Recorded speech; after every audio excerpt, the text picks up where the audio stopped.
கர்த்தருடைய நாமத்துக்கு மகிமையுண்டாவதாக. இன்றைய வார்த்தை எரேமியா 1:19. அவர்கள் உனக்கு விரோதமாக யுத்தம் பண்ணுவார்கள், ஆனாலும் உன்னை மேற்கொள்ள மாட்டார்கள். விசுவாசிக்கிறவங்க ஆமேன்னு சொல்லுங்கள். சத்துருக்கள் உனக்கு விரோதமாக யுத்தம் பண்ணிக்கிட்டே தான் இருப்பாங்க, ஆனால் அவங்களால மேற்கொள்ள முடியாது. காரணம், கர்த்தர் உங்களோடு இருக்கிறார். நம்புறீங்களா?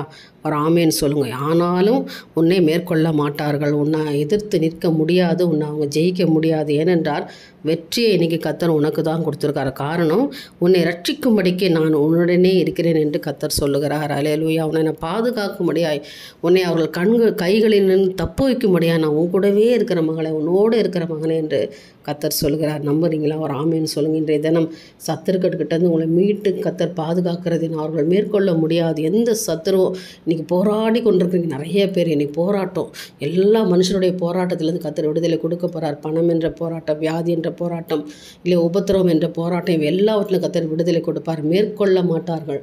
அதனால் தேவன் உங்களோடு இருக்கிறார். உன்னை நான் ஆசீர்வதிப்பேன், உன்னை நடத்துவேன் மகளே. ஏனென்றால் நான் உன்னோடு கூட இருக்கிறேன், நான் உன்னுடனே இருக்கிறேன், உன்னை கரம் பிடித்து நான் நடத்துவேன்.